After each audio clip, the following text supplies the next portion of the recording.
When President Ruto's administration took office, they inherited a coffee sector that had left farmers with a sour taste.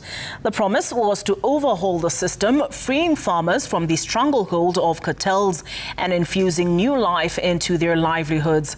But 3 years later, as the air fills with the familiar aroma of a new harvest, it's time to ask, have those promises borne fruit? Tonight, Citizen TV seeks to understand if the reforms have truly sealed the leaks of exploitation or simply created new ones. With that report is Mary Mwoki. It is now 36 months since the promise of coffee reforms was made. Farmers were told a new dawn was here, one where a never-before-seen reform would sweep the sector and finally plug the leak that cartels had used to siphon off their profits. A promise to replace a bitter brew with a blend of fair trade and money in the pocket of the coffee farmer. And after 3 years of reforms, the question remains, is the cup half full or half empty for the Kenyan coffee farmer? Kahawa sasa tumebadilika sasa, kahawa imekuwa gold. Hii matunda yote tunafurahia. Kahawa ni gold, serikali imetusaidia. Hii ni ndora, imetutoa mbali.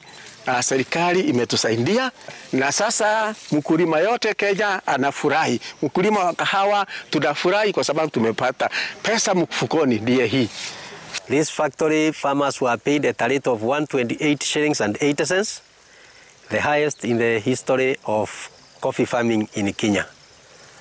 Since Kenya Kwanza government came to power, these are the best prices ever received. And so we would like to thank the government for the better prices, because most of our farmers will now go back to coffee farming. The Coffee Sherry Advance Revolving Fund has been termed a game changer in the coffee reforms. By December 2024, nearly 500,000 farmers across 27 counties had tapped into the 6.7 billion in affordable loans, up from just 1.1 billion a year earlier, a 500% leap. Nyeri and Kirinyaga led the uptake, with thousands of farmers turning to coffee to pay school fees, buy inputs and expand their farms. At the same time, reforms have cut out cartels. Farmers now have direct access to buyers. A kilo that sold for 78.9 in 2022 now fetches 120 shillings in 2025, marking a 52% jump. Land under coffee has grown from 109,000 acres in 2022 to 115,000 acres today. The government points to other reforms, including debt waivers for farmers and cooperatives, the introduction of a direct settlement system to ensure payment within 5 days of auction, and the provision of subsidized fertilizer and seedlings in counties.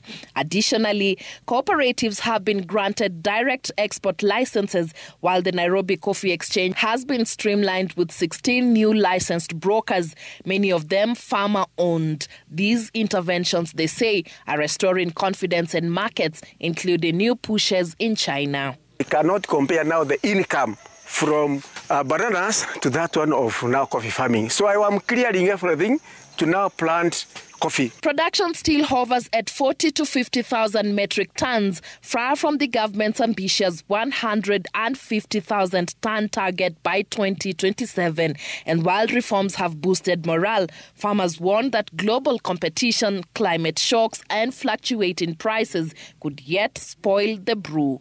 Mary Mwoki, Citizen TV.